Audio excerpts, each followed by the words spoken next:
Mas a conversa hoje ela é muito importante para os trabalhadores do Distrito Industrial de Manaus.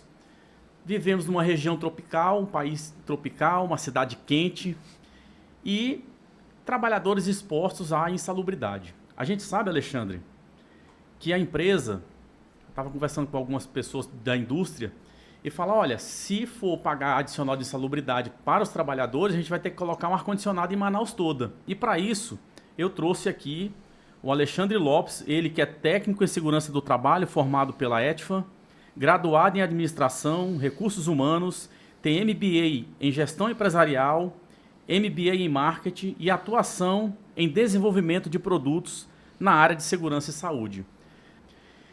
Mas a pergunta que não é só o calor, não é só a insalubridade gerada por calor. O que os trabalhadores estão respirando nas fábricas de Manaus, meu amigo? Bom, uma pergunta muito ampla, né? Até porque o nosso polo ele é composto de diversos segmentos e cada segmento ele pode estar gerando um contaminante, certo? E esse contaminante está trazendo problemas respiratórios, né? Certo. A gente já sabe, no período do verão, a gente já tem o problema das queimadas, né?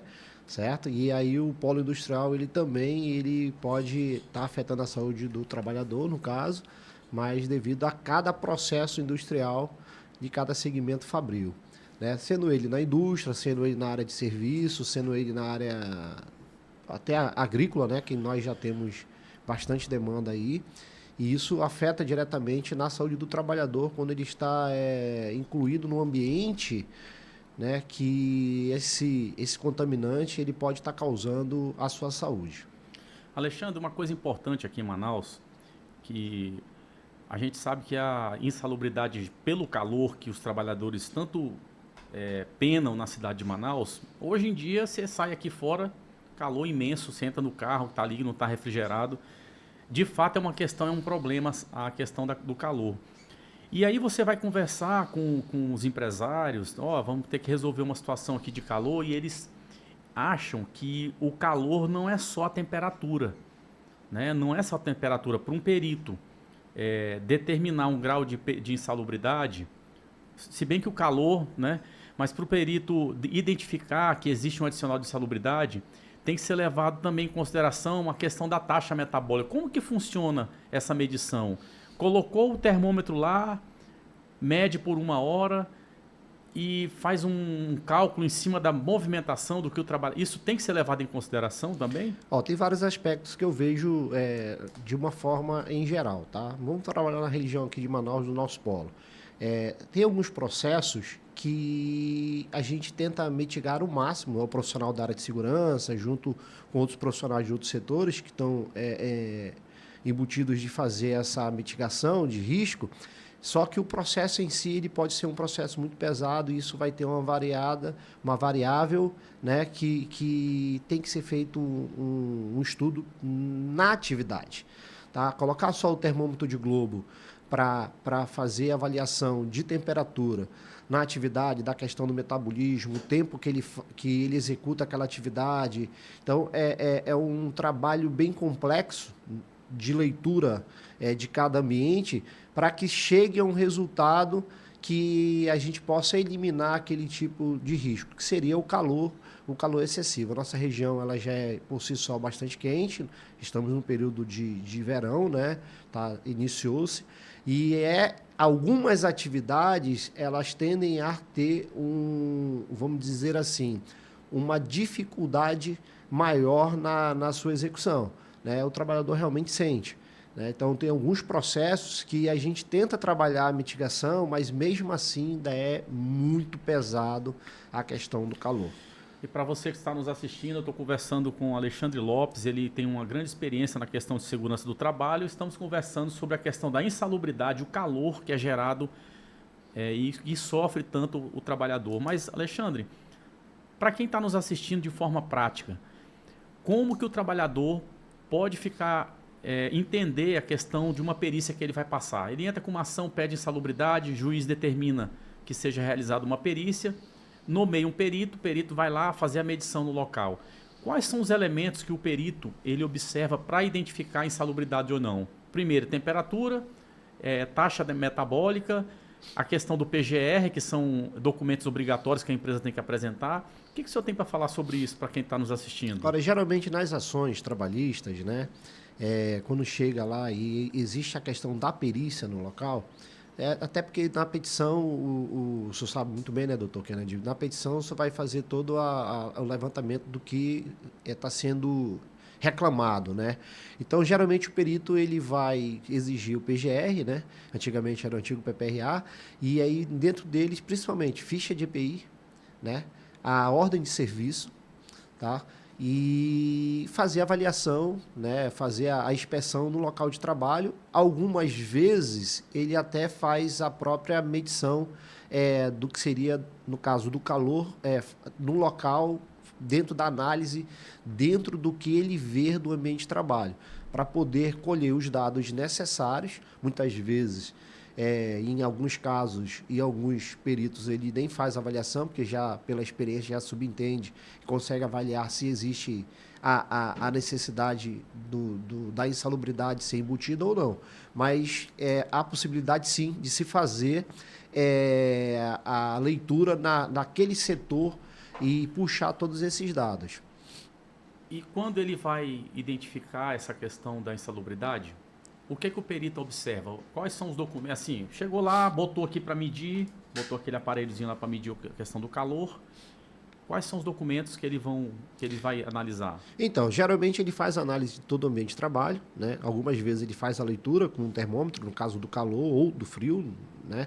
Ele vai fazer essa avaliação e dentro dele o PGR, né? Para ele fazer uma leitura depois do que está constando no PGR e principalmente ficha de EPI e ordem de serviço, né? É que vai ter uma ideia se está acima do limite de tolerância, certo? E se está tendo alguma mitigação daquele risco através dos equipamentos de proteção individual ou, dependendo da situação, uma proteção coletiva. Vou fazer uma pergunta para o senhor agora que é importante para o trabalhador saber.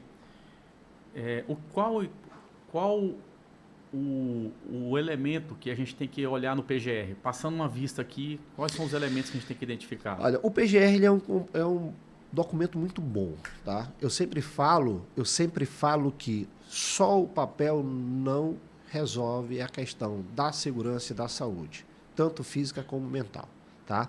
Então, o PGR é um documento quando é bem feito, né, existe lá toda a parte de levantamento de risco, com os valores, os dados que são levantados, e aquilo ali ele tem que ser colocado em prática, tá? Se existe algo que está fora dos padrões, conforme as normas... Um exemplo, doutor. Por exemplo, eu chego lá, olho o PGR, devido à temperatura, o PGR indica que tem que ter um ventilador. É isso, traduzindo para quem está nos assistindo? Melhor, não necessariamente ter o ventilador, mas a redução daquele calor, que pode ser feito com um sistema... ventilador ou com ar-condicionado. Com ar-condicionado, ou uma ventilação que seria artificial, né? Ou natural.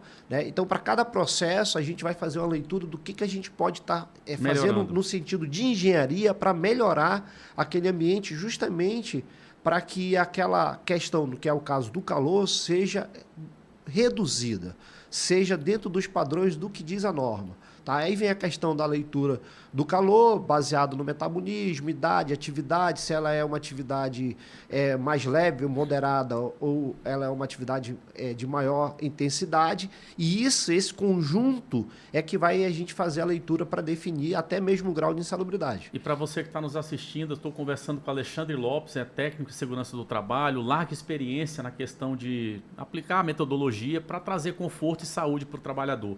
Mas a pergunta necessária que eu quero falar para o senhor: existem empresas aqui em Manaus, segmentos que são críticos, por exemplo, galpão de supermercado. Existe uma cultura de dizer, não, o galpão de supermercado deveria ter uma ventilação melhor, o galpão de supermercado deveria ter a questão até de refrigeração, mas aqui em Manaus não se utiliza. O senhor pode dizer alguma coisa nesse sentido? Eu vou pegar um ponto que não seria de supermercado. Vamos falar das docas, né? Que seria a remessa e recebimento de carga. Que tem também tanto no supermercado quanto nas indústrias do distrito. É a questão da expedição, onde chega e sai a mercadoria. Exatamente. A cultura da empresa, ela diz bastante no final do resultado da prevenção. Tem empresas que trabalham mais na prevenção e tem empresas que trabalham menos. Tá? Então, nós sabemos que o nosso estado é bastante quente no período do verão. certo?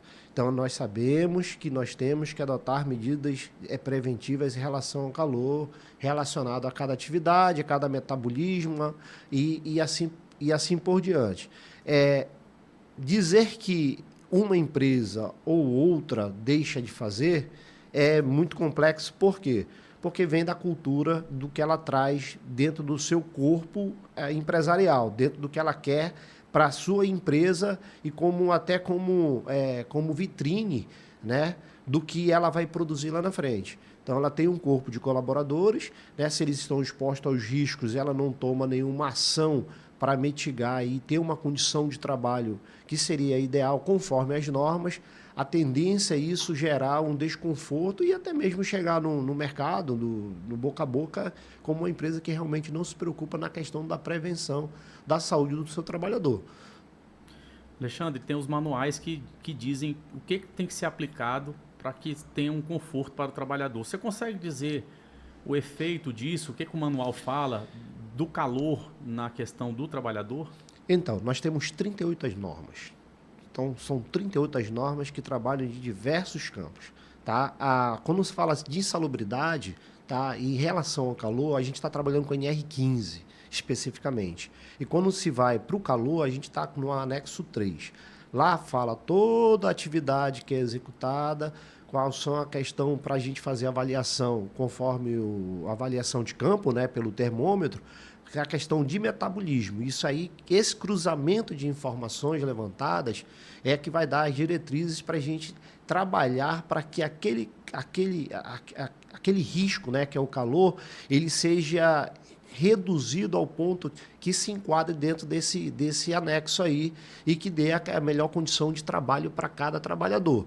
Né? A gente sabe, principalmente a área externa, né, e a área de docas, de galpões, que não tem uma ventilação de ar-condicionado ou então uma ventilação através de ventiladores, circulação de ar, esse calor realmente ele se torna muito expressivo e acaba prejudicando, né, a saúde do trabalhador como um todo.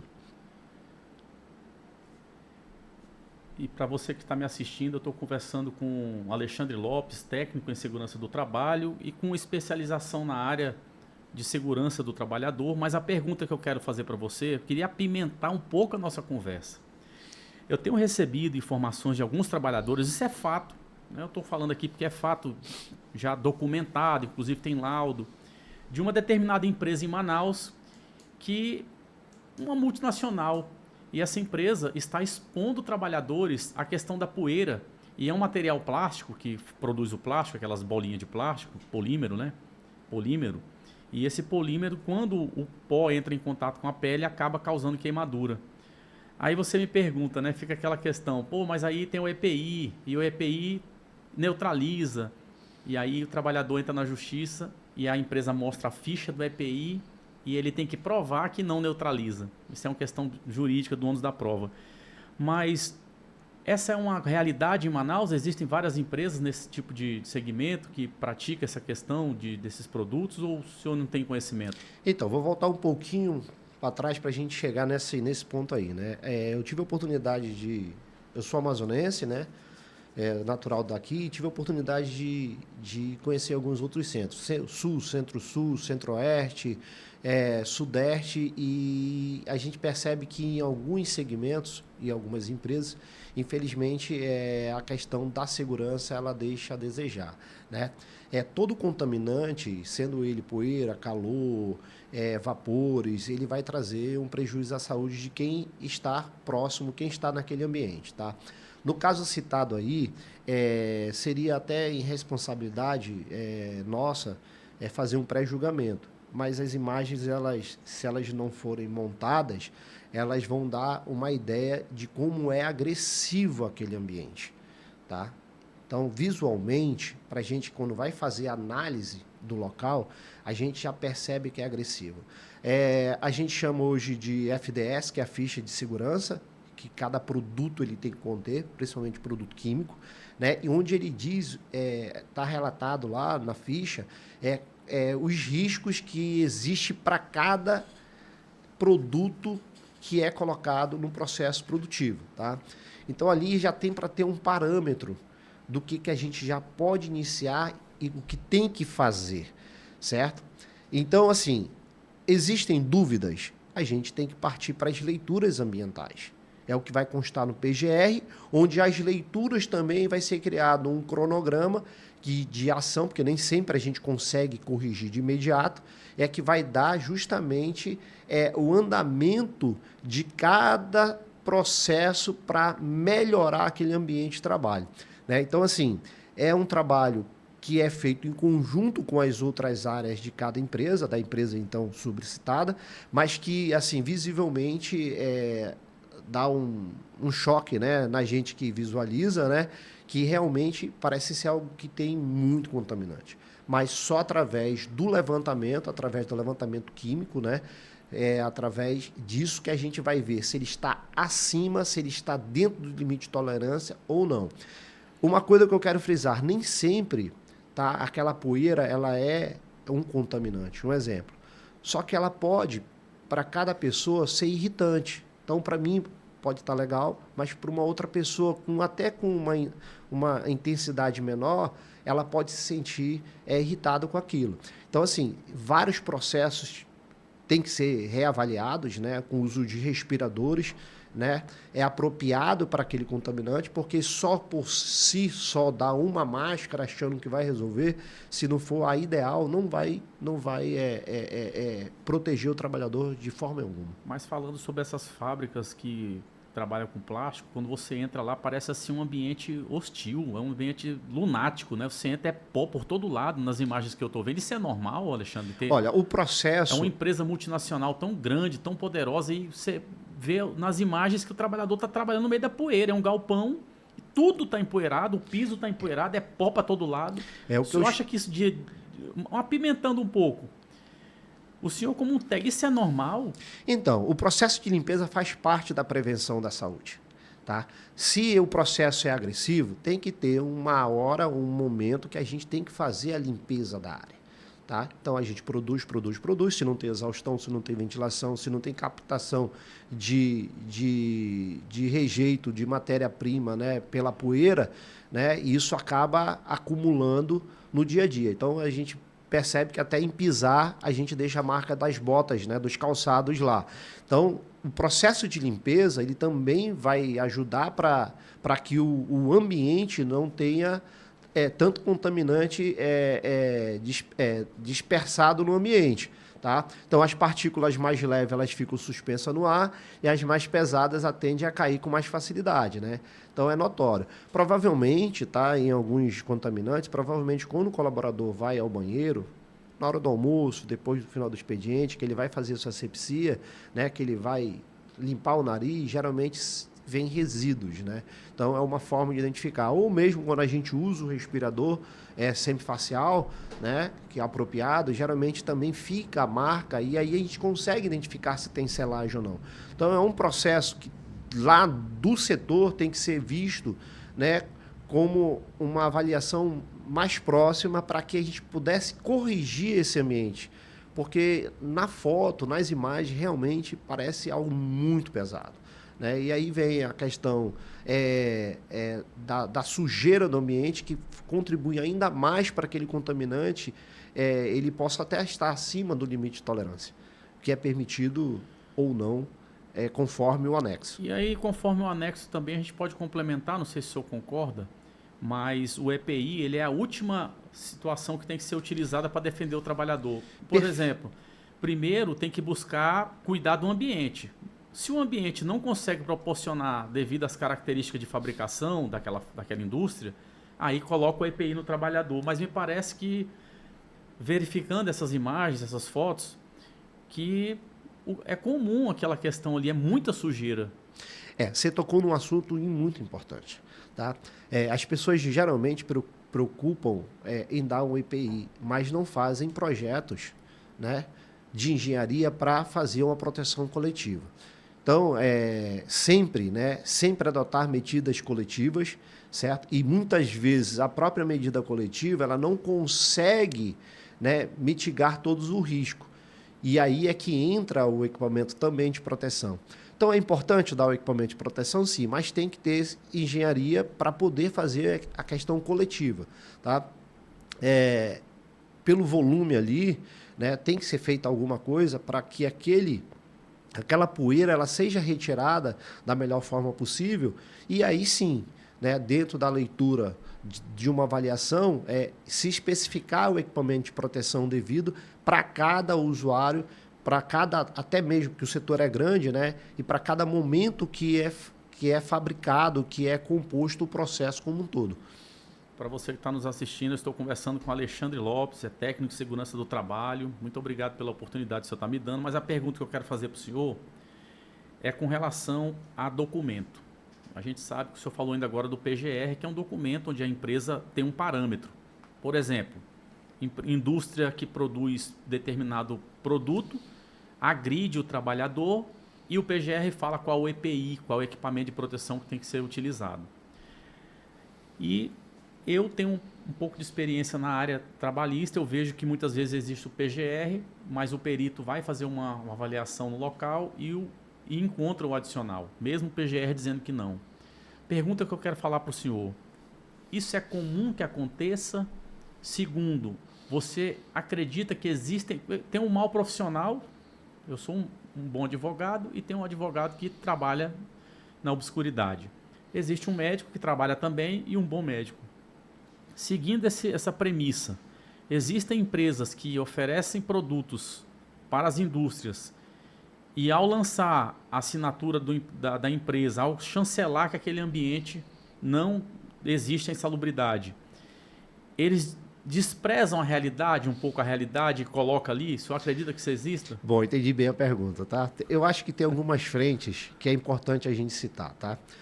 Quando vai ser elaborado o PGR, a gente tem que ir em campo, no local, fazer toda a análise para poder elaborar o documento. Vários fatores. Às vezes o processo, naquele momento, não existe. É uma coisa. Então, não existe, a gente vai fazer a leitura do que está lá. Daqui a 2, 3, 4, 5 meses entra um processo novo que vai trazer um ambiente hostil, digamos assim, tá? Com variações de riscos, etc. Existe a questão, tá? Infelizmente existe, de na hora de fazer a avaliação, não fazer uma leitura, tá? daquele risco, que é para ser feito, a avaliação completa. A parte de avaliação química, ela é muito cara. Que eu acho que ela é barata para quando se fala da saúde de qualquer pessoa, tá? Que no caso é o trabalhador, tá? Porque ela é feita uma leitura específica para cada tipo de produto e assim sucessivamente. Às vezes você tem 4, 5 produtos lá e você tem que fazer uma avaliação direta para cada um. E existe sim, eu acredito, tá? Até porque eu ando vários pontos, né? Não só aqui como fora daqui de Manaus, né? No Brasil já tive a oportunidade, que existe aquela questão de a gente pegar um PGR, né, sabendo que aquele processo é antigo e lá não constar a avaliação devida, né? Eu passei por uma empresa como técnico, eu chamo de chão de fábrica, né, que a área de pintura e a área de solda, eles não recebiam, né, na verdade não tinha sido nem feita a avaliação ambiental daqueles setores. Então, se não foi feita a avaliação, não tem como a gente dizer que é merecedor da insalubridade daquele ambiente. Então, existe, em alguns casos, né, infelizmente, na leitura lá, para se fazer o PGR, fazer uma leitura encobrindo mesmo, essa seria a palavra, ou deixando de colocar, e isso fazendo com que isso não fique visível para o perito. Mas é que entra a questão. O perito é justamente isso, é o divisor de águas. Então, a partir do momento que existe a perícia, ele vai enxergar isso com muita facilidade e que tem experiência, consegue perceber se foi algo que foi ou forjado ou encoberto, né? Ou se foi algo até mesmo do início de cada processo. Mas, infelizmente, existe sim essa questão de não se colocar os valores, principalmente, tá? Os valores quantitativos, tá? Porque uma coisa é qualitativa, que tem, tá?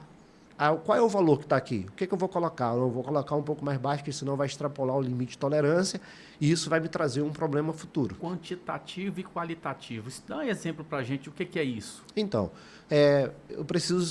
vamos trabalhar com a questão da poeira lá. Que tipo de poeira? Certo? eu consigo identificar, às vezes, com mais facilidade, porque eu tenho lá a ficha de segurança e lá está dizendo toda a composição. Como eu falei, pode estar em uma nuvem de fumaça aqui e aquilo ali não ser prejudicial à saúde do trabalhador. O que pode acontecer é ser irritante para alguns e para outros nem tanto. Tá? Por isso que a avaliação é importante. Porque a avaliação ela vai informar o quantitativo de cada produto. A gente já tem lá pela ficha de segurança, mas ela vai dizer se ela está abaixo ou se ela está num grau mínimo ou se ela está acima do limite de tolerância. Então, ela vem para fechar esse elo, digamos assim, para que também as tomadas de ações, sejam feitas, para classificar o melhor EPI, tá? Para verificar se aquele EPI vai ser eficiente somente ele, ou se vai ter que fazer um controle de proteção coletiva, certo? E aí também adotar depois o EPI. Então, é um estudo, digamos assim, de engenharia para resolver essa questão de mitigação de risco em qualquer lugar, em qualquer setor que o trabalhador esteja exposto. A nível mundial, o senhor tem algum caso interessante que o senhor queira comentar? As Torres Gêmeas. Toda vez que eu falo de questão de fumaça, né? Quando as torres caíram, né? Que a primeira coisa do prevencionista é ajudar. Vocês observem, pega as imagens aí da internet, os bombeiros com os cilindros autônomos, eles vão ao encontro das vítimas, das pessoas, e eles entram naquela, eu vou falar de turbilhão de fumaça. Né? E depois você observa, né, em documentários, em reportagens, que foram bombeiros tendo problemas pulmonares, porque provavelmente o quantitativo daquilo ali, ninguém sabe nem o qualitativo, mas o quantitativo estava super alto. Então, o mesmo sistema de proteção que eles tinham eficiente, não foi o suficiente para que protegesse eles. Então, toda vez que falam uma questão dessa, eu lembro das Torres Gêmeas porque não passou naquele momento na cabeça dos profissionais, que são os bombeiros, né, que eles iam ter sequelas, muitos chegaram a morrer, devido à fumaça que eles, na verdade, não vou falar da fumaça, mas da poeira no geral, que eles respiraram, e isso aí trouxe para muitos a questão do óbito. Né? Colocaram a vida em risco para salvar o próximo. Sem saber. Na intensidade, sem saber. Na intensidade. Eles não sabiam por conta da intensidade, talvez não tinha nem preparo para aquilo ali, né? Na intensidade, tá? Então, assim, foi uma coisa tão maluca, como se diz, que naquele momento eles queriam salvar vidas. E aí, com profissionais qualificados, treinados, e entraram numa bolha, e essa bolha aí acabou fazendo com que muitos deles chegassem a óbito. Tivemos em Manaus um vazamento de gás agora que pegou a cidade. Eu queria perguntar para o senhor, a empresa que produz um risco desse, ela tem que estar preparada para atender toda a população? Então, doutor, é assim, doutor Kennedy, eu vejo de uma forma muito ampla. Né? A gente fala muito da questão fiscal, da SUFRAMA, a gente fala das indústrias. Eu acho que todo mundo tem um pouco de responsabilidade, até nós mesmos, né? A população em si. Tudo tem que ser inspecionado. Vasos de pressão, aqueles silos imensos. Né? Então, será se existe um órgão, e por que não existe esse órgão fiscalizador, que não só nessa questão dessa empresa, mas nas demais empresas, que pudesse realmente fiscalizar? É corpo de bombeiro, é a questão do meio ambiente, não resolve. E por muito pouco a gente não teve uma tragédia. Né? Por quê? Porque falta também fiscalização dos órgãos competentes. Tá? Então a empresa se instalou, legal, se instalou, está trazendo emprego, está trazendo recursos, está trazendo receita para o nosso estado, perfeito.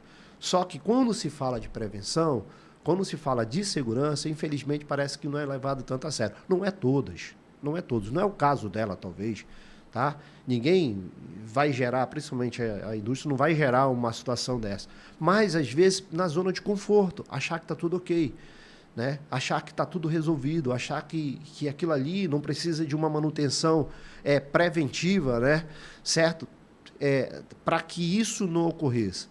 Então, assim, diariamente, tá? Eu sou formado há mais de 30 anos, apesar de ter trabalhado em outras áreas, na área comercial, a área administrativa, que a gente chama, mas eu sempre viso a questão da segurança, tá? Por quê? Porque é importante, no nosso meio, eu podia estar lá naquele momento como um funcionário, poderia estar trabalhando lá, certo? E poderia, com tanta experiência, estar dentro daquele processo lá. Poderia ter sido uma vítima. Né? Por quê? Porque existem processos de manutenção preventiva, tá? Para que aquilo ali não acontecesse.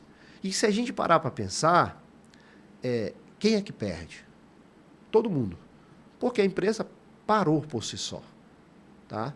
Parou. Então ela parou de produzir, é toda uma cadeia. Ela deixou de produzir para alguém, ela deixou de fornecer matéria-prima para alguém, ela deixou daquela matéria-prima produzir algo que é o produto final. Então, é um efeito cascata.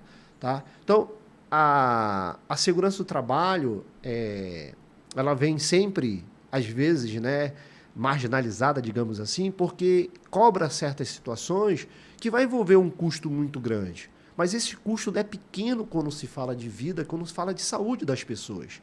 Certo? Então, serve de alerta. Tá? Eu acredito que isso serviu de alerta para outras organizações, serviu de alerta para os órgãos competentes de fiscalização, serviu de alerta e serve de alerta para que a gente possa ser um pouco mais exigente. Né? Porque vamos dizer assim, aquele gás, ele se propagou. Né? E muita gente se sentiu ruim. Poderia ter acontecido algo mais grave. Né? E, felizmente, né, o pessoal da brigada de emergência, os colaboradores em si foram treinados, conseguiram, de certa forma, né, agir até a chegada do Corpo de Bombeiro. Então, assim, é um conjunto de uma obra que tem que ser vista. Né? O nosso parque industrial ele é imenso. Ele é imenso. Tá? E a gente tem que começar a cuidar, falar de segurança, pensando desse episódio, outros episódios, com outros segmentos. Tá? Quando a gente está falando de vida, a gente está falando de emprego, a gente está falando de famílias, que depende também da atividade que é na nossa região. Então, existe assim, várias situações que a gente tem que começar a se preocupar, criar mesmo, não vou falar comitês, mas frentes, né, que se preocupem realmente com a questão da segurança. O senhor acha que tem que trazer uma questão de discussão regional, a questão da Zona Franca de Manaus e os desafios que os trabalhadores enfrentam? Tem que ser mais ventilado isso, mais divulgado? Com certeza, com certeza. Eu sou formado desde 93. Desde 93 para cá o polo só aumentou. Então a gente é visto, né? A gente respira a Zona Franca, né? O distrito industrial em si, as fábricas, né? Sendo ela ou serviço ou não. Então a gente tem que se preocupar com as experiências que nós já tivemos, né? Pensando, certo, num futuro muito próximo de outras ocorrências. O calor chegou, já teve vários casos aí de incêndio. Isso pode ser na casa aí do seu manezinho lá, um exemplo lá do casal de idosos lá, como pode ser num galpão, que aconteceu recentemente numa grande loja, certo? Então ninguém quer que isso aconteça. Então não adianta a gente se preocupar depois que ocorrer esse problema. A gente tem que começar a criar metodologias novamente. Tá? A fiscalização ela tem que ser mais rigorosa, o poder público ele tem que ser mais rigoroso, as empresas em si, qualquer segmento, elas têm que ser um pouco mais rigorosas no processo, porque depois que acontece, o patrimônio vai embora, as vidas vão embora, a saúde vai embora, e isso se torna e vai ser muito mais caro. Então, a prevenção ela vem sempre, né, no sentido de evitar uma situação pior. Então, não adianta a gente pensar depois que ocorre. Tá? Tentar remediar ou tentar dar o remédiozinho, né, para que aquilo volte, não é bem dessa forma. Tá? A gente, eu sempre falo que eu sou um prevencionista, né? Não sou bitolado. Tá?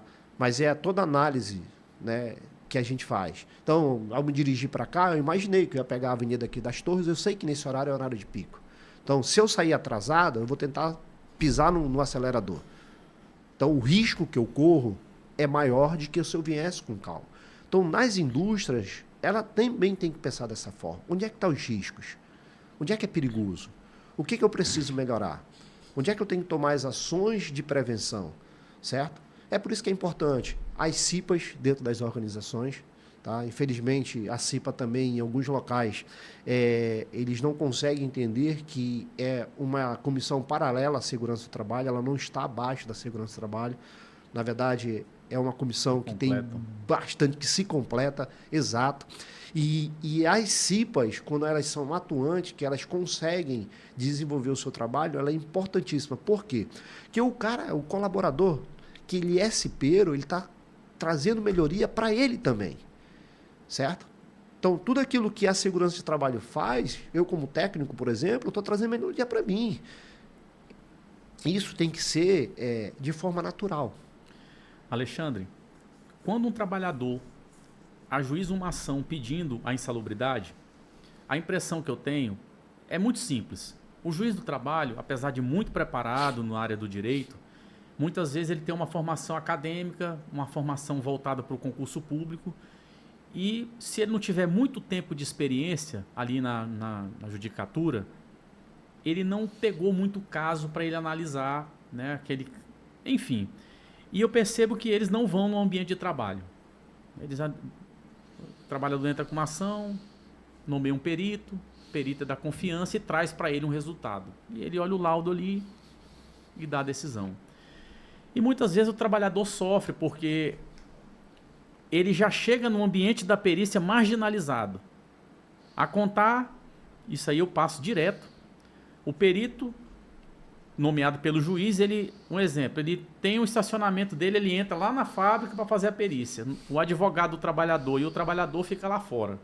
Já começa daí. Mas enfim, ele é marginalizado. É como se fosse o poder desse um respaldo para que a empresa tivesse uma autoridade, como se a empresa tivesse toda, vamos dizer na linguagem popular, legalizada, porque é uma multinacional, porque o trabalhador muitas vezes ele está demitido, às vezes foi demitido de uma forma, ele adentra naquele ambiente ali, já eu entendo que em razão dessa circunstância, por estar processando a empresa, por estar buscando um direito. A pergunta que eu faço nesse sentido, existe essa discrepância? Existe, o fato de ser uma multinacional, por exemplo, uma empresa multinacional, uma empresa grande, existe essa discrepância entre o ambiente que se apresenta no momento da perícia e o que verdadeiramente a pessoa trabalhou? Bom, assim, quando o processo ele já está formado, é difícil você mudar o ambiente, né? Então, a lona do circo já está montada, é difícil você tirar aquela lona, né? Então, dentro da perícia, o perito ele tem um poder imenso para que o juiz depois faça a avaliação final e dê o veredito, tá? Então, através da leitura, através do que vai se escrever, do que ele analisou, eu acredito que mais de 95% é o que está lá e o juiz vai bater o martelo, tá? Já aconteceu sim, de algumas perícias a gente perceber que o ambiente foi modificado para atender aquela situação naquele momento, tá? Mas em muitos outros casos não tem como se fala, você não tem como arrumar a casa, tá? É notório, quando você já entra, você já percebe que é aquilo e às vezes até um pouco mais do que até o próprio advogado não colocou porque também não visualizou, né? E o perito, pela experiência de outras perícias, consegue enxergar. Só que ele vai colocar aquilo que foi relatado lá, tá? Mas pode ocorrer sim, né? Digamos assim, uma cobertura do que seria real, tá? E alguns processos, como eu já falei, é difícil de esconder. E aí vai cair mesmo na mão do perito, que é um engenheiro ou um médico que vai fazer lá essa avaliação de ser uma pessoa real, né, ético, profissional e colocar aquilo realmente que está lá fixo, né, que se mostrando que não tem como a gente negar aquilo ali, não tem como. Muito obrigado pela oportunidade. Pessoal, eu conversei hoje com o Alexandre Lopes, técnico de segurança do trabalho, com vasta experiência. E peço que você curta, compartilhe para ajudar no engajamento desse canal. Se você chegou até aqui, comente a palavra segurança do trabalho. Alexandre, muito obrigado pela oportunidade. Eu agradeço a oportunidade, como eu falei, apesar dos 30 anos de profissão, né, eu continuo, né, com essa pegada, né, eu acho que eu não desisto, até porque tá na veia, né, quem me conhece como profissional sabe, graças a Deus, sabe do profissionalismo, né, eu sempre brinco nas palestras, né, que eu não tenho um brevet de morte nas minhas costas. Passei por muitos processos e seria muito incômodo para mim a gente ter uma situação de morte. Cheguei em várias situações mesmo de às vezes dizer assim, vai acontecer, mas enfim, graças a Deus deu tudo certo. Quero agradecer a oportunidade, eu acho que isso foi um primeiro passo para a gente começar a discutir um pouco mais de segurança na nossa região. O polo é imenso, emprega muita gente, mas não é interessante a gente ter pessoas doentes, né, e nem pessoas chegando a óbito por falta de prevenção dentro do ambiente de trabalho. Obrigado, gente.